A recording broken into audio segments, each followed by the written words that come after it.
आप देख रहे हैं न्यूज हिमाचल लाइव।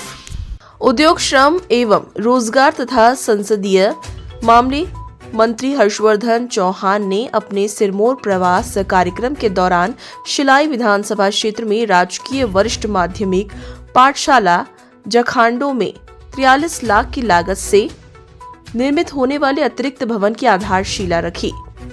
इससे पूर्व उन्होंने राह व मापा बांदली ढाढस के वार्षिक पारितोषिक वितरण समारोह में बतौर मुख्य अतिथि शिरकत की। हर्षवर्धन चौहान ने अपने संबोधन में स्कूलों को शिक्षा का मंदिर बताते हुए कहा कि यहाँ विद्यार्थियों का पूर्ण व्यक्तित्व निखर कर आता है। उन्होंने कहा है कि प्रदेश सरकार ने पहली कक्षा से इंग्लिश भाषा लगाने का निर्णय लिया है, जिससे विद्यार्थियों का इंग्लिश भाषा से बेहतर समन्वय स्थापित हो सकेगा।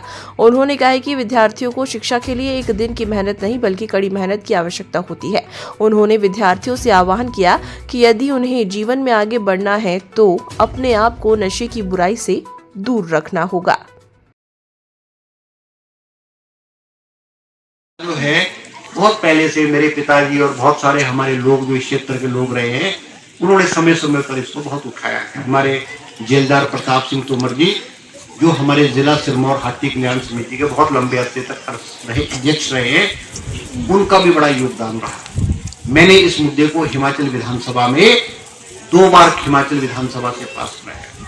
इनके नेतृत्व में हम वीरभद्र सिंह जी से मिले और उन्होंने एक कमेटी की फॉर्मेशन की, जिसको हिमाचल यूनिवर्सिटी ट्राइबल डिपार्टमेंट ने और सर्वे करने की और उन्होंने सर्वे करने के बाद एक पॉजिटिव रिपोर्ट और उस रिपोर्ट को केंद्र को भेजा और समय समय पर सब लोगों ने प्रयास किया। मगर पिछले कुछ अरसे में जो है कुछ लोग ऐसे हाटी समिति में आ गए कि जो सही मायने में जो है वो उस लायक नहीं थे, मगर उन्होंने कैप्चर कर दिया। अब इसका रूपरेखा क्या होती है कि हाटी शब्द 1998 में मैंने हमारे जो जिलाधीश थे उनसे रिपोर्ट में डलवाया। हाटी शब्द कहीं नहीं था, मगर मैंने उसको रिपोर्ट में डलवा करके हमने केंद्र सरकार को भिजवाया और हाटी शब्द को हमने उसको जुड़वाया। अब पिछले 1-1.5 साल से आप देखते हो पिछला चुनाव हुआ, विधानसभा का चुनाव हाटी पे हुआ। बहुत अच्छी बात है, बहुत खुशी की बात है कि यह मसला जो है समाधान हुआ है इसका, और केंद्र की भारतीय जनता पार्टी सरकार ने किया है।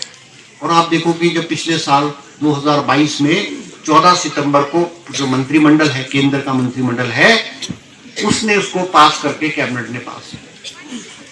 फिर चुनाव हो गया। चुनाव में बोलते बीजेपी के लोग बोलते हैं जी हमने हाटी कर दिया, हाटी कर दिया, हाटी कर दिया। हमने बोला अभी नहीं हुआ है, अभी तो पहला स्टेप आया है, उसके बाद दूसरा स्टेप है, तीसरा स्टेप है, चौथा स्टेप। नहीं हो गया जी, खूब लड्डू बांटे, धूल टूटा और खूब बोले।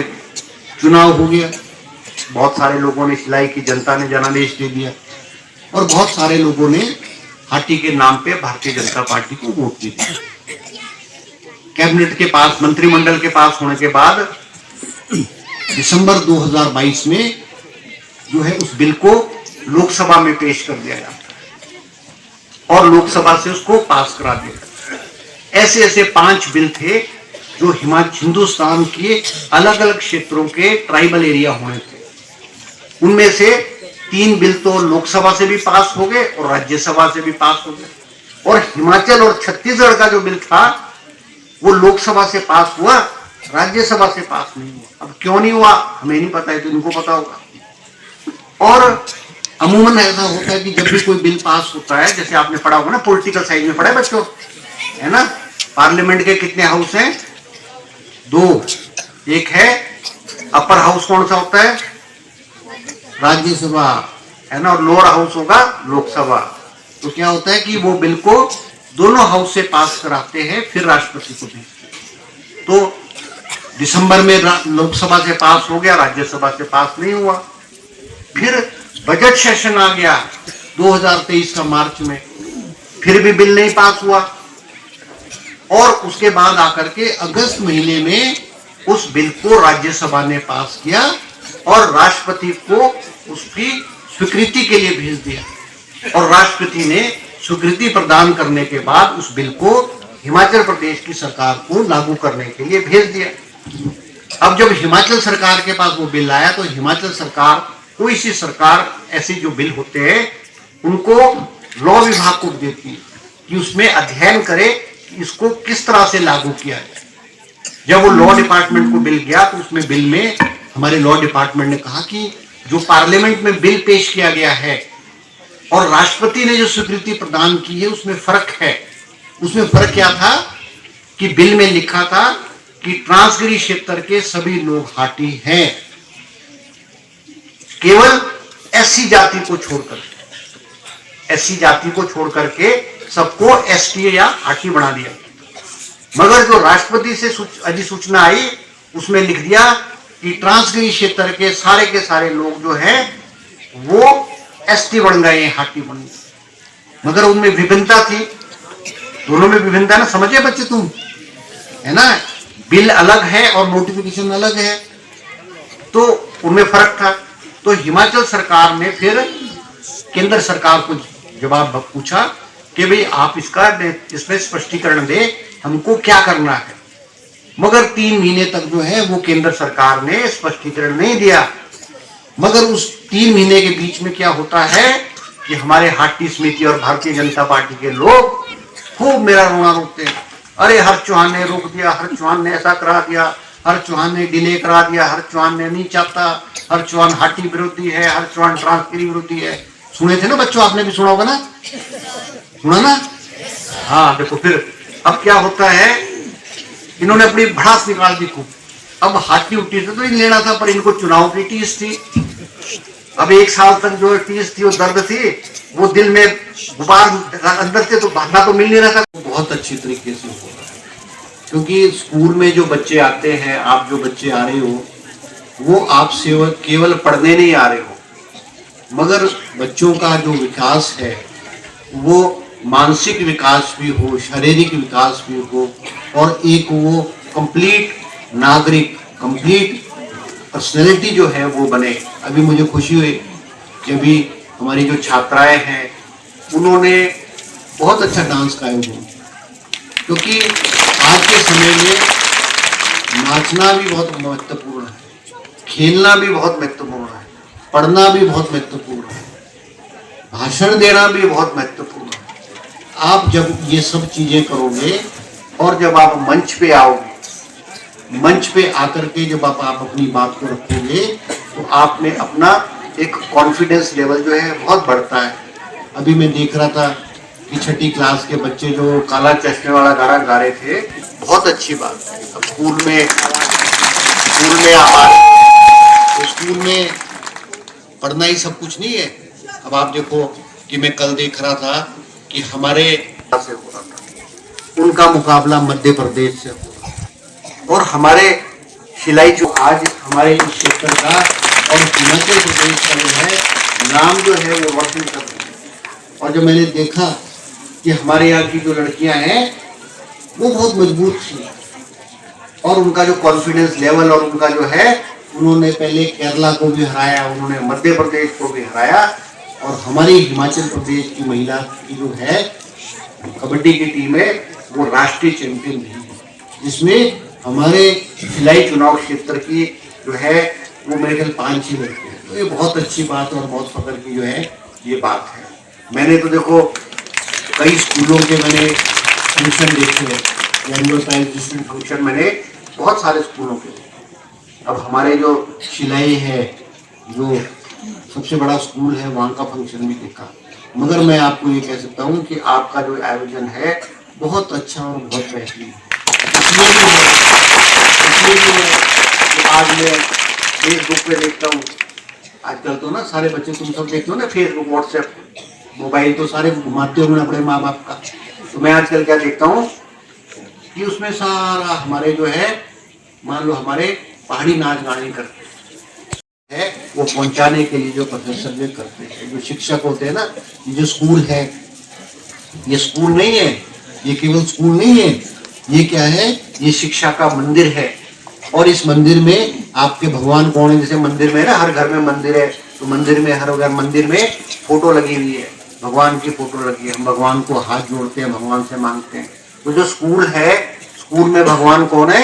आपके जो प्रिंसिपल है, आपके क्लास के टीचर है, वो आपके भगवान है, ईश्वर है, और वो आपको ज्ञान देते हैं। और वो जो ज्ञान आपको देते हैं ना, वो आपने बहुत ध्यान से सुनना है। क्योंकि हम क्या करते हैं, कई बच्चे ऐसे होते हैं, शरारती होते हैं, वो सुनते नहीं है। जो पढ़ाते हैं, टीचर बोल रहा है, उसका ध्यान इधर उधर होता है।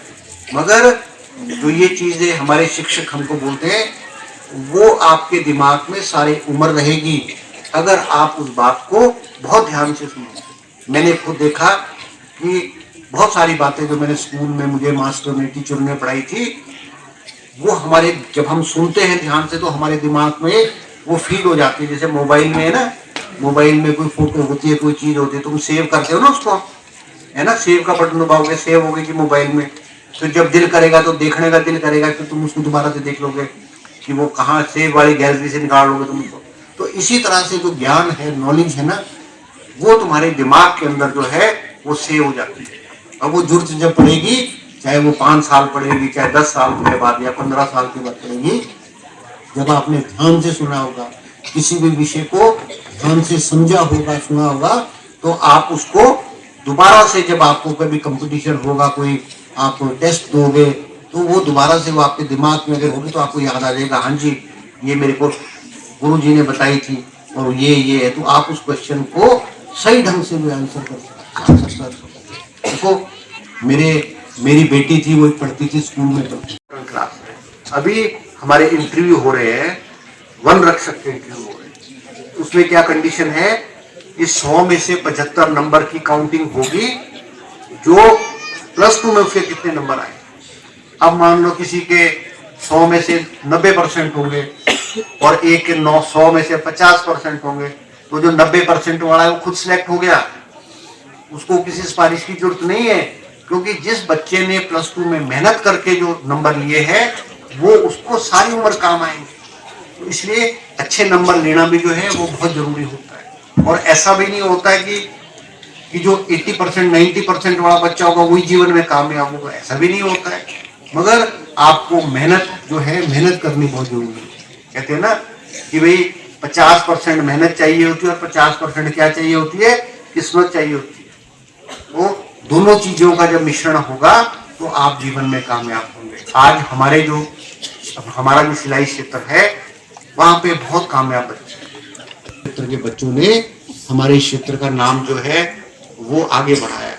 अब हम जी सिलाई तो बहुत बैकवर्ड है जी, बहुत गरीब है जी, हम तो बहुत पिछड़े हैं। मैं ये बोलता हूँ कि हमको ऐसी बातें नहीं करनी है, क्योंकि हमने अपने बच्चों में हीन भावना पैदा नहीं करनी है। क्योंकि हमारे बच्चे इंटेलिजेंट हैं, मेहनती हैं, अच्छे कपड़े पहनते हैं। इसका मतलब कि आपको हर सुविधाएं प्राप्त है। अब आप देखो कि हर गांव में सड़क है, पानी है, बिजली है, आपके घर तक गाड़ी आती है, और सबसे बड़ी बात है आपके हाथ में मोबाइल है, टेक्नोलॉजी। आपने किसी भी चीज का ज्ञान लेना है तो गूगल पे जाओ। क्या तुमको तो बच्चों को सब पता होगा, मोबाइल को ऑपरेट करना सबको आता होगा ना, है बच्चों? पूरी तरह से? हाँ, वेरी गुड। मैं ऊपर से देख रहा था, पार से, इस पे शायद दूसरी मंजिल नहीं आई है ना। आप SSA को जेई साहब कहाँ यहाँ पे आए हैं? आपने दीवारों की बिल्डिंग लेंटर नहीं डलेगा, पर इस पूरे के पूरे इसके ऊपर आप 3 डाल है ना, पूरे के पूरे इसके ऊपर आप 3 डाल के इसके अंदर आपके क्लासरूम बन जाएंगे, है ना। और काम भी आपने SSA के थ्रू, स्कूल मैनेजमेंट के थ्रू आपने करना है। क्योंकि अगर आप बाहर किसी को PWD या कहीं और देंगे तो ठेकेदार आ जाएगा, ठेकेदार काम नहीं करता है ना। इसलिए आपने एक बात, इसका एस्टीमेट मैं बोलूंगा, इसका एस्टीमेट चाहे 20 लाख, चाहे 25 लाख, चाहे 30 लाख का बनेगा, वो मैं आपको बड़ा करना है, ग्राउंड को बड़ा करना है, वो आपका ग्राउंड भी बड़ा हो जाए। जब ये आपका ये हो जाएगा, उसके बाद मुझे 1 साल 2 साल बाद दोबारा बुलाना, तो मैं आपको ग्राउंड के लिए भी पैसे दे दूंगा, ताकि आपका ग्राउंड जो है वो आपका ग्राउंड भी और बड़ा हो जाए। देखो एक और बात मैं कहना चाहूँगा, एक देखो हाथी की बात मैं कहना चाहूँगा, क्योंकि इस क्षेत्र का